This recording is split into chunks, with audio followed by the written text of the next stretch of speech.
Salut les auteurs indépendants, bienvenue dans cette première partie de vidéo consacrée aux couvertures de romans. D'abord, laissez-moi vous poser une question. Est-ce que vous vous sentez un petit peu perdu quand il s'agit de choisir, de créer la couverture de votre livre, la couverture de votre roman? Si la réponse est oui, alors surtout restez avec moi parce que cette vidéo va vous intéresser. Vous avez passé des semaines, des mois, peut-être même des années à écrire votre roman et arrive le moment de la publication. Le problème, c'est que vous savez qu'un de ces éléments qui est absolument crucial, c'est la création de la couverture de votre roman.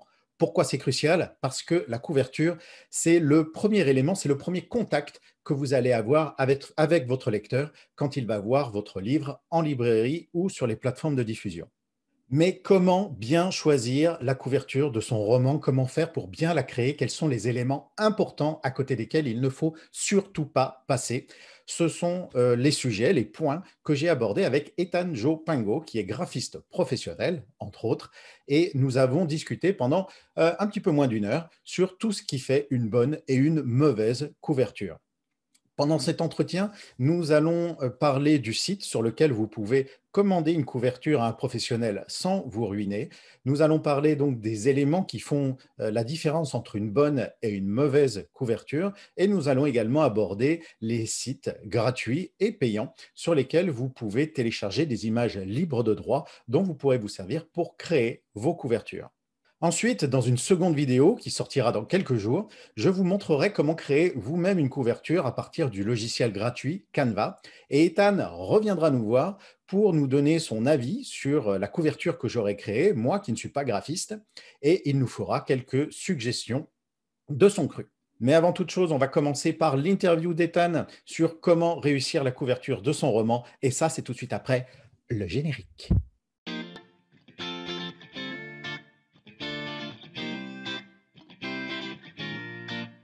Bonjour Attention. Ethan. Bonjour. Bonjour, Bonjour, Jérôme. je suis très très content de te recevoir, vraiment, hein. Je suis vraiment très très content parce que ça fait longtemps qu'on se suit à la trace. Je suis abonné à ta newsletter, je sais que tu es abonné à la mienne. On, on se piste, on se flaire, on s'échange nos tuyaux et tout. Depuis le Voilà, donc début. ouais, depuis, oui, depuis le début ou quasiment le début. Mais c'est la première fois qu'on se parle en live. Exactement. Et ça fait vraiment, vraiment plaisir de pouvoir enfin échanger avec toi. Depuis le Ah, temps qu'on doit faire ça. c'est vrai. Et donc, je t'ai demandé si tu pouvais répondre à cette invitation-là à l'interview parce que, tu tiens un blog qui s'appelle Fourmi Story, dans lequel tu publies des articles sur l'auto-édition, comment écrire, beaucoup de développement personnel, aussi des conseils marketing. Bon, on est un petit peu sur le même créneau, hein, Exactement. toi et moi, hein. On est sur l'auto-édition, comment vendre son livre, comment l'écrire, etc., etc. Tu as une newsletter que tu appelles Le Meliblog, le Mailyblog, voilà, c'est ça, que tu envoies tous les jours, quasiment tous les quasi. jours. Ouais. Peut-être plus quatre emails par semaine en ce moment, plutôt comme ça, ouais. Voilà, ben oui, parce que bon, on n'a que 24 heures dans une journée, malheureusement. Donc, 4 fois par semaine, quelque chose comme ça, à toute ta liste d'abonnés. Et en plus, donc ça, je ne sais pas si les gens le savent, maintenant ils le sauront, tu es graphiste. Exactement, ouais. Je suis graphiste en fait depuis 2012 maintenant. J'étais enfin architecte d'intérieur graphiste et depuis à peu près 1 an et demi maintenant, je propose mes services en exclusivité pour les auteurs, donc graphisme de couverture de livres.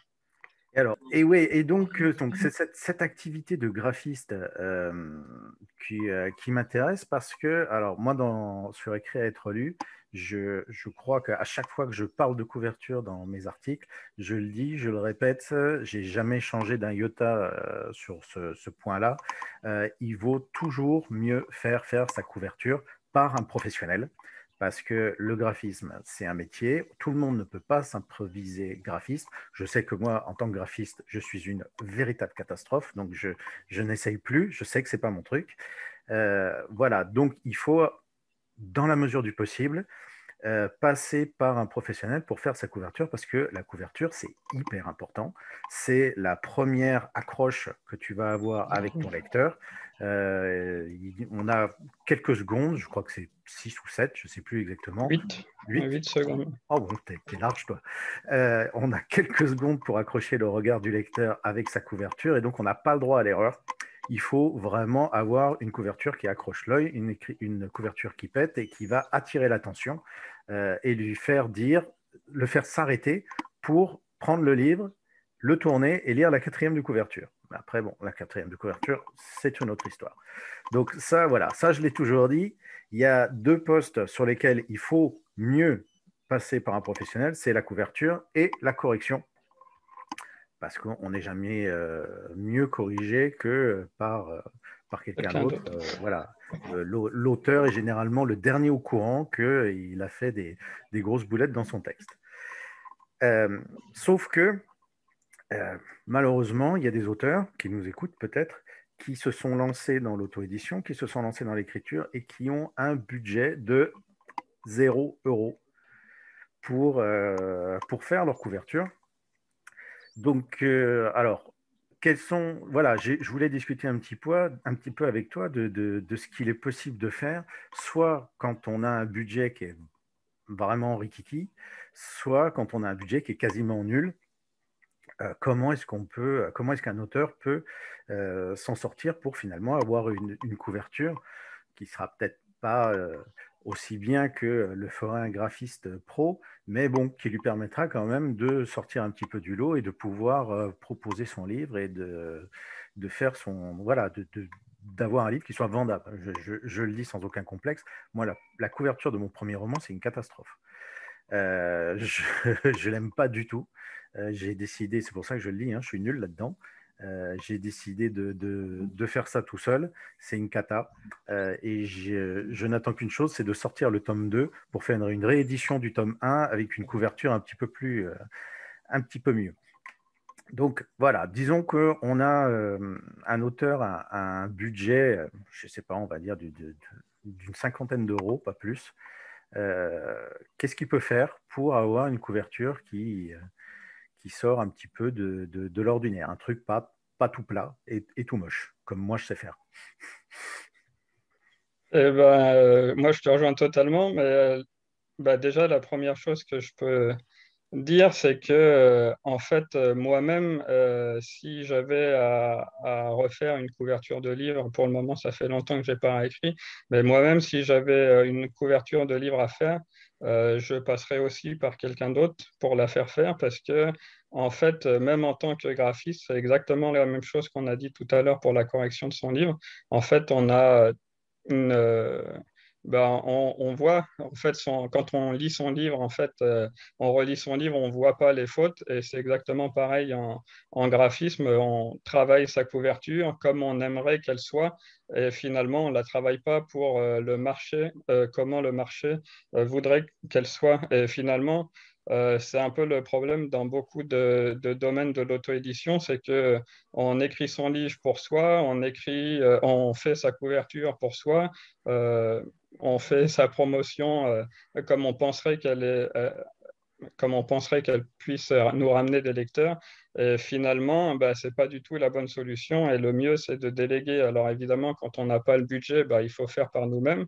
Mais ça s'apprend. Ce n'est pas non plus compliqué. Après, à partir d'un budget de 50 euros, vous pouvez vous tourner vers moi pour une couverture à, à 5 euros pour le e-book et à 45 euros pour le e-book plus la couverture totale, donc la première de couverture, la tranche et la quatrième de couverture. Alors là, tu nous parles du site sur lequel tu es inscrit, c'est 5euros.com, C'est ça. hein, Ouais. c'est bien ça. Je vais montrer un petit peu à quoi ça ressemble. Tu vas nous expliquer ça. Donc 5euros.com, hop, voilà, là on est dessus. C'est un site de microservices. Donc on trouve un petit peu de tout hein, dessus. Hein. Il y a des gens qui dessinent, qui vous proposent de faire des illustrations. Il y a des gens qui vous écrivent de la musique. Il y a des gens qui vous font de la correction. Il y a des gens qui vous font la transcription texte de fichiers vidéo ou audio. D'ailleurs, la transcription texte de cette interview, je vais la faire par un prestataire que je trouve sur 5euros.com parce que c'est très long, ça prend beaucoup de temps. Voilà, sachant que le principe de base, c'est que toutes les prestations commencent à 5 euros. Voilà. Et Et, après, ça peut se développer. Et donc, on y trouve le service de réalisation des couvertures e-book, dont un certain Ethan Auteur, c'est donc celui-là. voilà, qui est ici. Alors, tu peux nous expliquer vite fait comment ça fonctionne? Alors, bah, déjà, il faut lire le petit texte, voilà. Puis, bah, si vous aimez ma présentation, vous pouvez voir mon profil sur la droite, bah, le nombre de commandes en cours, le nombre de ventes totales. Vous pouvez appuyer sur le bouton Contacter pour m'écrire. Vous allez tomber sur un chat pour pouvoir m'écrire. Et si vous descendez, ouais, voilà. Voilà. Et donc, vous pouvez taper votre message ici et me contacter pour me parler de votre couverture. Et puis, en dessous, là, juste à côté, Jérôme, donc à gauche, vous avez tous les prix. Donc, ils sont réexpliqués sur la page de vente, donc tout en bas. Voilà. Là, Donc, donc, le pack, ouais. Non, non, vas-y. Donc, bah, le pack de base à 5 euros, le pack argent donc à 40 euros. Donc, ça s'additionne. Pour le pack de base à 5 euros, c'est à chaque fois la couverture e-book que je réalise. Et ensuite, vous pouvez soit choisir le pack argent, soit le pack or, soit le pack diamant. Il y a différentes options. Et puis, bah, discuter avec moi de toute façon de votre couverture. Et puis, on pourra discuter un peu plus de ce qu'il faut pour vous. Et puis, si vous avez besoin de plus d'informations, n'hésitez pas bah, à me contacter. Et puis, bah, tout en bas, vous pouvez aussi retrouver les commentaires de mes clients. Voilà, toujours, hein, ça c'est pareil sur tout ce genre de site, hein, que ce soit Amazon, 5 euros ou n'importe où ailleurs, il y a toujours les commentaires clients qui sont importants de lire, aussi bien pour toi, parce que c'est une preuve sociale de la qualité du travail que tu rends, que pour les clients qui viennent et qui veulent savoir si tes clients sont satisfaits de ce que tu leur as fourni. Donc ça, c'est OK, super. Donc ça, c'est comment te contacter. Maintenant, supposons que il y a un auteur qui décide d'aller sur 5euros.com ou ailleurs d'ailleurs, et qui, pour une raison qui me dépasse complètement, décide de ne pas faire appel à toi. Euh, qui décide d'aller chez un autre graphiste, parce que vous êtes un certain nombre, hein, je n'ai pas regardé, mais vous devez être... Sur 5 euros, et partout, il y a énormément de graphismes. Voilà, vous devez être C'est plusieurs un très centaines, gros je marché. pense. C'est un très gros marché. Euh, à partir du moment, donc, il va faire passer une commande chez ce graphiste. Ce graphiste donc, ils vont se mettre d'accord, ils vont discuter un petit peu, il va faire une étude des besoins. Tu m'arrêtes si je dis une bêtise, mais normalement, c'est un petit peu au graphiste à diriger l'échange, déjà, pour commencer, hein, pour savoir exactement de quoi l'auteur a besoin. Ouais, exactement. Bah, par exemple, moi-même, je pose une série de questions. Il y a certains graphistes qui vont beaucoup plus loin, en fait, en demandant carrément le livre pour pouvoir le lire. Forcément, leur prestation est beaucoup plus chère, mais la qualité du travail s'en ressent, ils peuvent interpréter l'histoire et puis vraiment faire quelque chose de plus fort sur la couverture. Mais généralement, les questions, c'est plutôt bah, déjà de livrer la quatrième de couverture, de donner un résumé de l'histoire, au moins un synopsis pour qu'on puisse savoir de quoi le livre retourne.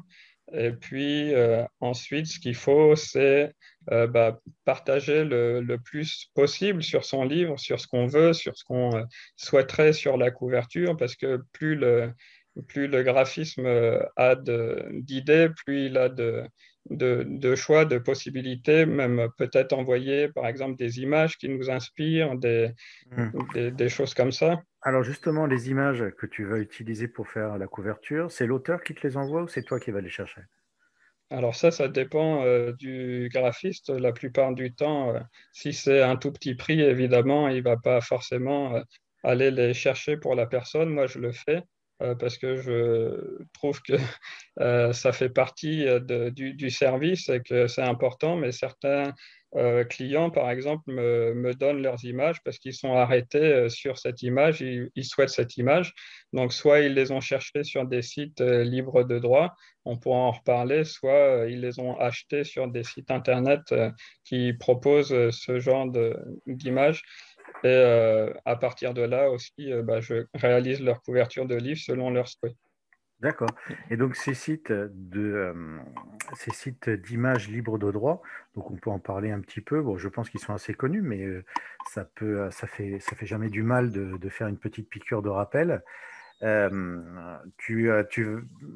Sur lesquels tu vas, toi, en général? Alors moi, je vais sur Unsplash, qui est plutôt bien. Il y a qui propose des photos très très qualitatives, très tournées artistiques.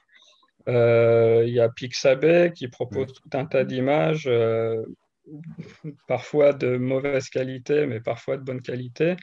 Euh, J'aime beaucoup FreePix, qui est un site où on trouve autant des illustrations que des fonds, que des images, même des vecteurs ou des logos ou des choses très intéressantes. Euh, ouais, Photosphère.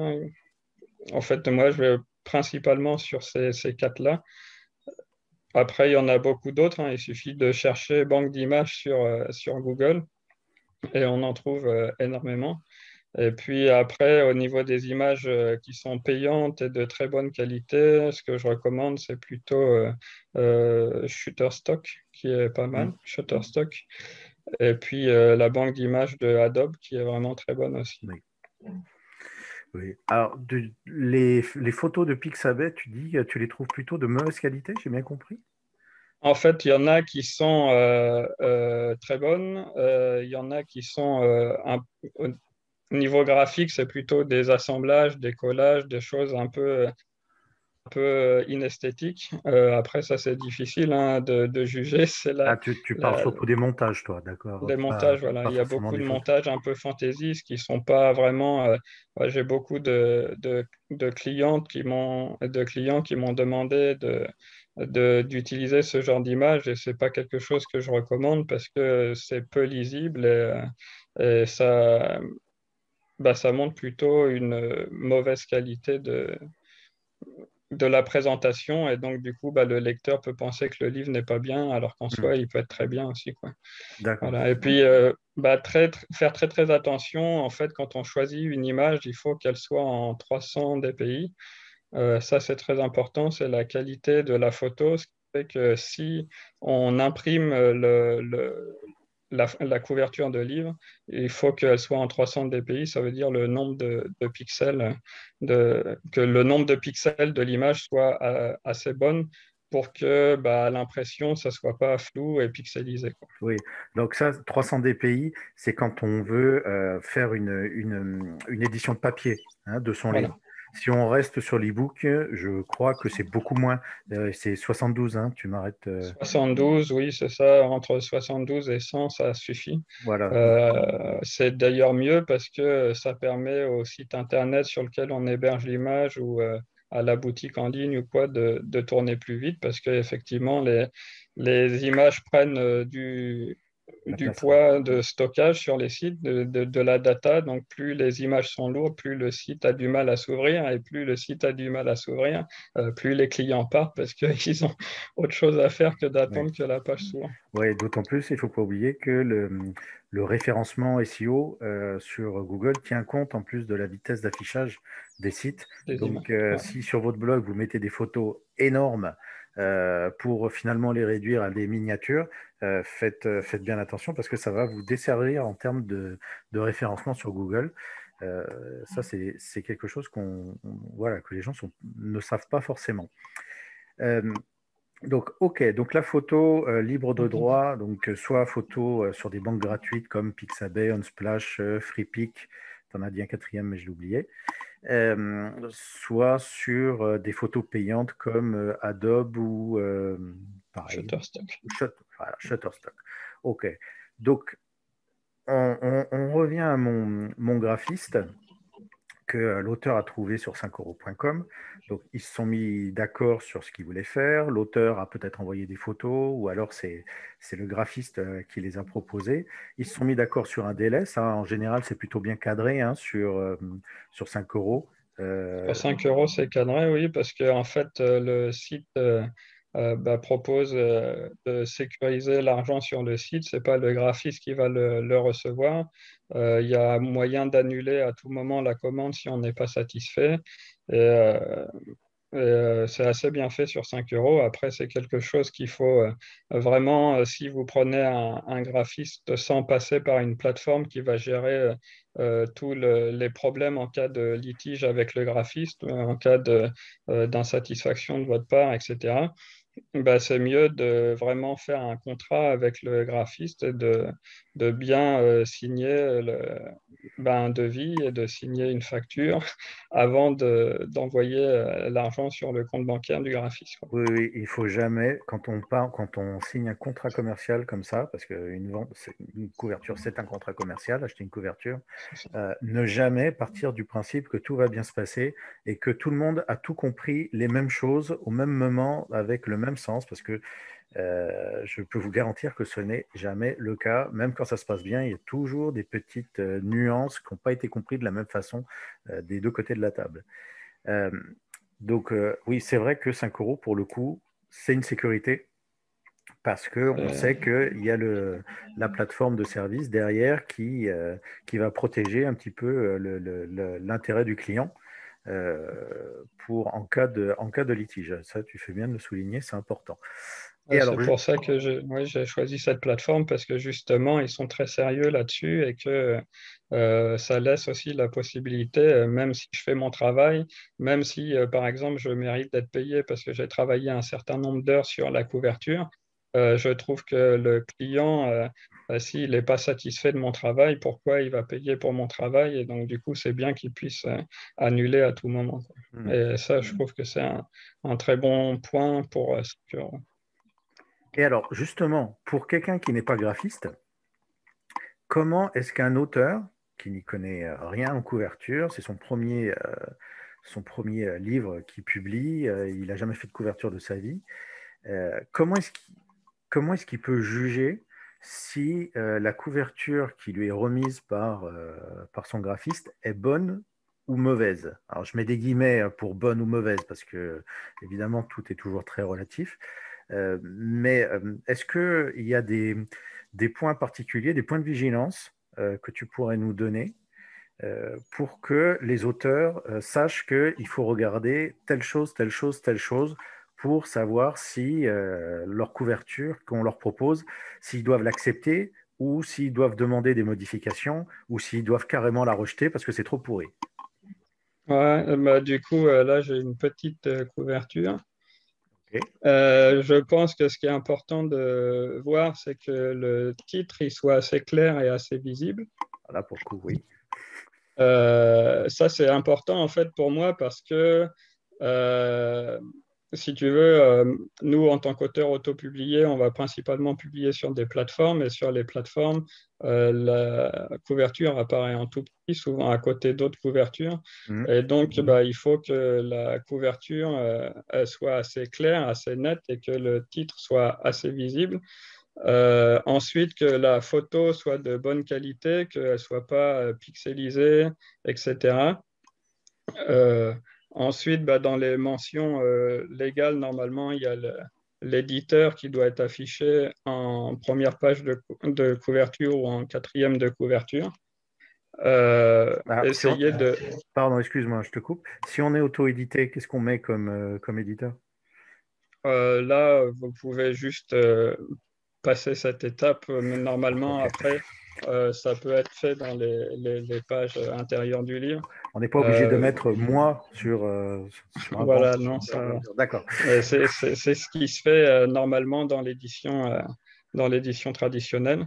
Après, ce que je trouve important, certaines personnes le souhaitent, d'autres non, c'est d'afficher, là c'est marqué comme c'est roman, et indiquer bien le genre, parce que ça peut être important pour le lecteur pour qu'il puisse directement savoir de quoi il retourne, parce que voilà, s'il veut pas lire un roman, qu'il veut un thriller ou il veut un livre de dev perso, c'est pas un roman.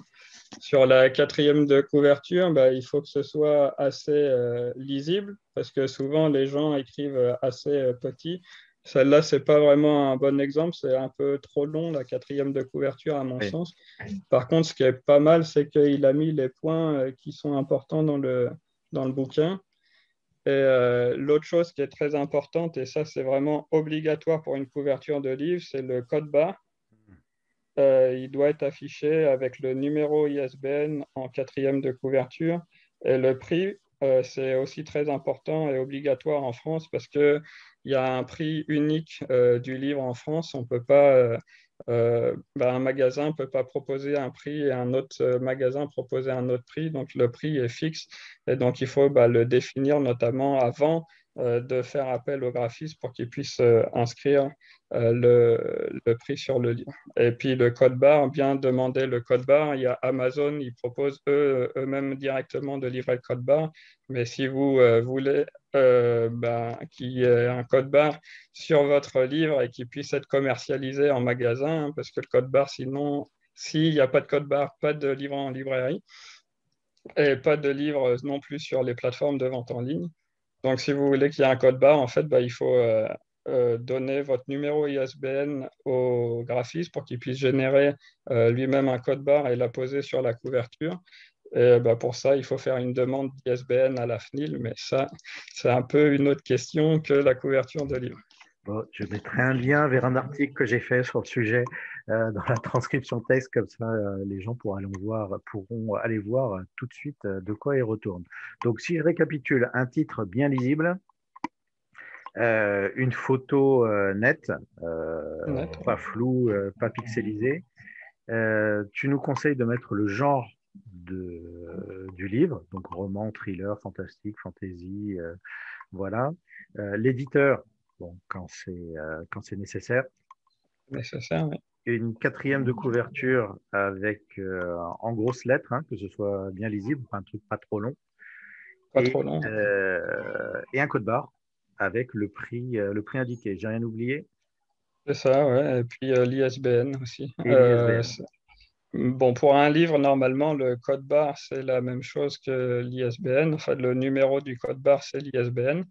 Mais c'est mieux quand même de le rajouter. Enfin, nous, ça ne nous change pas grand-chose en auto-édition parce que normalement, si tu veux, il y a le livre qui est acheté directement sur la plateforme et livré par Amazon, etc. Mais bon, si jamais vous faites, par exemple, des dédicaces ou si vous proposez votre livre à un libraire, c'est important d'avoir le code barre et de toute façon, pour être publié sur les plateformes de vente en ligne, il faut en avoir un. Il y a Amazon en propose, je crois que la Fnac en propose aussi, si je ne me trompe pas. Donc, voilà. Sinon, il faut en demander un à la Fnac.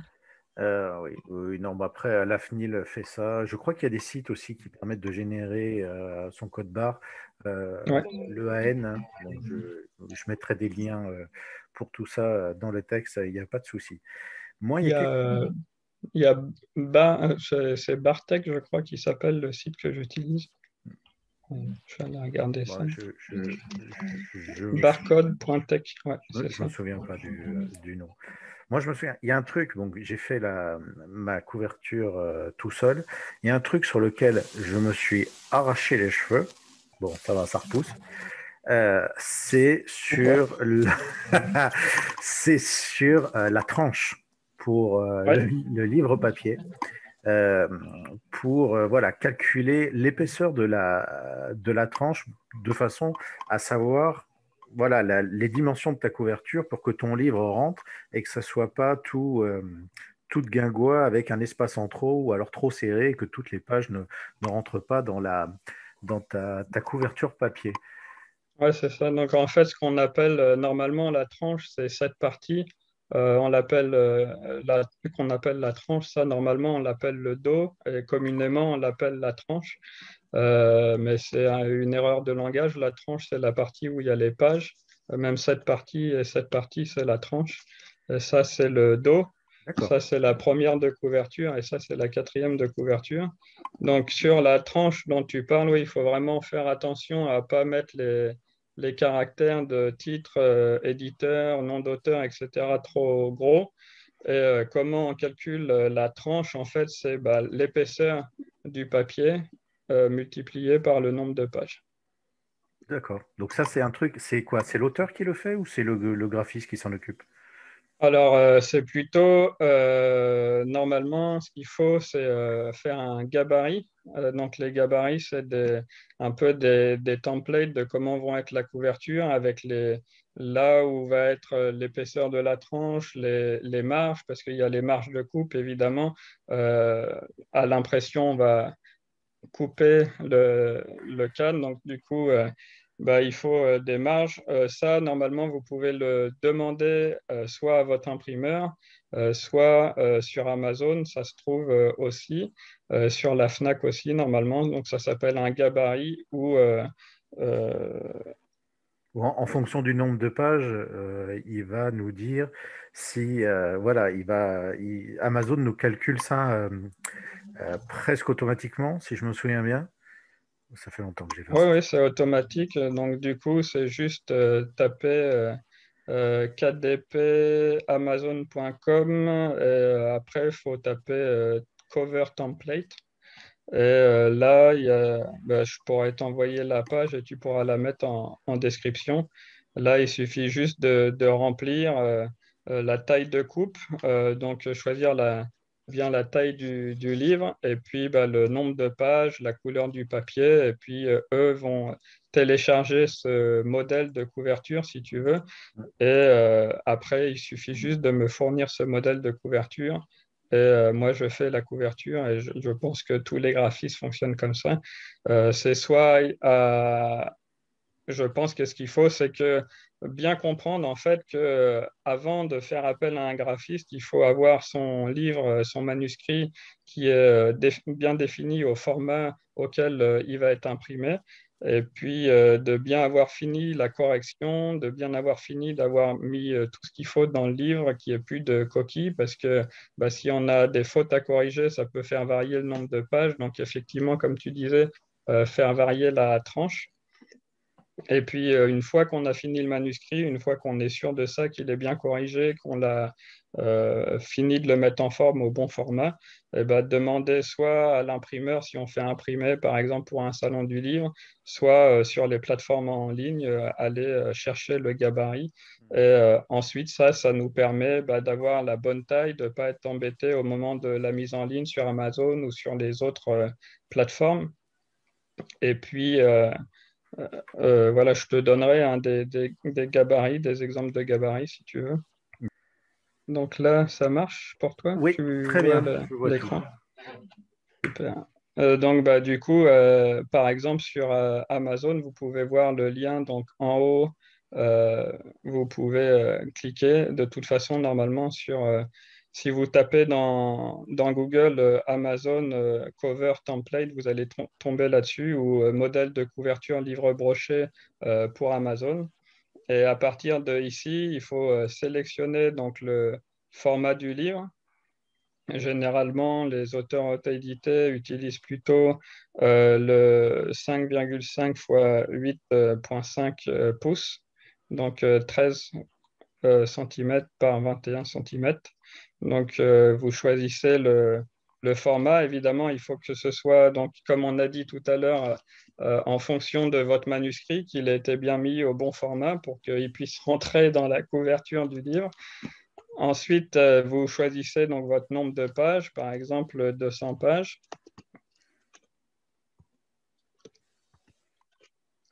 Ensuite, la couverture du papier, normalement, c'est blanc généralement. Si c'est crème ou couleur, ça va un peu augmenter la qualité du papier, ça va être un peu plus cher, vous allez faire moins de bénéfices. Donc, je conseille plutôt le papier blanc, la qualité est assez bonne. Et ensuite, bah, il faut juste cliquer sur télécharger le modèle de couverture. Et une fois que c'est fait, vous avez un fichier zip. Et dans ce fichier zip, vous avez donc un modèle de couverture. Moi, ça me l'ouvre directement dans Photoshop. Alors, Photoshop, qui est un Et voilà. excellent logiciel de montage photo, mais qui est payant hein, avec un abonnement, je crois. Hein. Donc, Voilà. en général, c'est plutôt les graphistes qui sont équipés de ce logiciel-là. D'accord. Bon, en tout Donc, cas, là, ouais, du coup, là, on a notre gabarit avec les bonnes dimensions pour notre pour Amazon. couverture pour Amazon. Voilà. Donc, bah, après, comme vous pouvez voir, il y a le trait rouge. Donc, il ne faut pas que l'image rentre dans ce trait rouge. Et ensuite, bah, il y a la première de couverture qui est la partie à droite. Là, ici, on retrouve ici, on retrouve la tranche, comme tu dis, qui est le dos de la couverture, qui est donc calculée, comme on a dit, bien en fonction du nombre de pages. C'est là que va y avoir les 200 pages. Et ensuite, la quatrième de couverture. Et ici, dans le petit cadre jaune, Amazon bah, va venir mettre le code barre. Et si jamais vous n'avez pas choisi la fonction au moment de la publication du livre pour qu'Amazon mette le code barre, bah, il faudra le faire faire par le graphiste. Ok, bon, bah, super.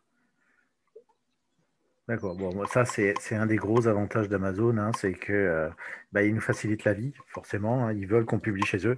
Donc, C'est ça. ils mettent à notre disposition plein d'outils pour nous faciliter la vie. Ok, génial. Bon, tu nous as donné plein de clés là pour pouvoir faire une couverture un petit peu plus facilement. Parce que, encore une fois, hein, quand on n'y connaît rien, il y a de quoi devenir vite dingue. Et alors, maintenant, on va penser à l'auteur qui a un budget de 0 €. Alors là, Il a bah, du rien. coup, Qu'est-ce qu'il il peut faut. faire? Alors, bah, il y a déjà la possibilité de regarder toutes les couvertures qui ont été faites dans son genre, d'aller bah, sur Amazon et de regarder tous les livres qui marchent le mieux. Généralement, c'est que ils ont une bonne couverture, même si il n'y a pas que ça, évidemment. Il y a la qualité du texte, il y a la notoriété de l'auteur qui joue Oui, sur la qualité je veux dire, le référencement du livre et le nombre de ventes. Mais généralement, vous allez trouver plutôt des bonnes couvertures puisque les livres avec une mauvaise couverture ne donnent pas il se vend envie pas. d'être lus et donc du coup, ben, ils ne sont pas dans le classement d'Amazon. Donc, bah, ne pas chercher en fait à faire autre chose que les normes du genre. Donc, bah, inspirez-vous des normes du genre, même si vous aimez pas ça. Par exemple, je parle de la romance souvent pour cet exemple parce qu'on voit toujours ça, des beaux mecs un peu torse nu au bras d'une femme. Ça fait un peu cliché. Souvent, on aimerait sortir de ça. J'ai beaucoup de clientes qui me demandent comment je peux sortir de ça et réussir à faire une belle couverture de romance. Et en fait, bah, c'est pas forcément une bonne idée parce que si les gens font ça pour les couvertures, c'est qu'il y a une raison, c'est que ça Hmm. attire l'œil, ça attire la cible et ça fonctionne bien. Donc, Et c'est vrai. faites-le pour vous. Après, oui, non, non, je les comprends, hein, c'est vrai. Moi, j'avais fait plusieurs petits relevés statistiques à intervalles réguliers sur Amazon. Dans le top 100 de e-book Kindle, alors ça dépend des périodes, évidemment, mais c'est entre 30 et 40% des 100 premiers de Kindle qui ont une couverture romance avec le beau mec, avec la tablette de chocolat et tout. Mais la preuve, alors, c'est sûr que je me mets à la place des autrices. Je vais faire un peu cliché parce que c'est généralement, c'est souvent des femmes qui écrivent des romances. Je comprends l'envie de sortir un petit peu de ce moule, mais le fait est que 40% des livres qui sont dans le top 100 d'Amazon ont ce genre de couverture. C'est juste énorme, quoi. C'est 40%. ça, c'est ça. 40 livres sur 100 ont une couverture de ce genre. Ça veut dire que ça se vend, ça marche. Donc Ça marche. parfois, essayer de vouloir être trop original, on ne se rend pas forcément service. Ouais, c'est ça. Et donc, du coup, bien analysé. Par exemple, j'ai fait deux couvertures dernièrement, mais je ne vais pas donner le nom des autrices, justement, pour pas parler de genre de problème. Mais si tu veux, euh, il y a une autrice pour laquelle j'ai fait une couverture avec les fameuses tablettes de chocolat. Et une autre où j'ai mis, selon ses souhaits, donc une femme et un homme qui se tenaient par la main avec un gros plan sur la main. Euh, L'histoire, c'était tous les deux de la romance. Et finalement, les deux livres étaient plutôt bien écrits. Et il y en a une qui a à peu près une cinquantaine de commentaires sur Amazon au moment où on se parle, et l'autre qui en a 17. Donc, c'est la même qualité d'écriture. J'ai lu les premiers chapitres des deux livres. Et finalement, l'histoire est assez similaire, malgré qu'il y en a une qui est plus romance, vraie romance bien racontée, un peu plus littérature, et l'autre qui est effectivement plus romance, comédie, chick, Éclite. un peu plus autour des beaux mecs, etc. Mais il y en a une qui a vendu 50 et l'autre qui a vendu 10, enfin qui a eu 50 commentaires et l'autre Oui, qui a eu 17. oui. Donc, Donc on peut voilà, supposer à travers le nombre de bien commentaires bien qu'effectivement. s'inspirer, je pense, de... Oui, donc pardon, excuse-moi, Ouais, j'ai c'est dit ça. Donc on bien peut, regarder, je pense que c'est important. c'est un peu compliqué ça. Ça, c'est les inconvénients du direct.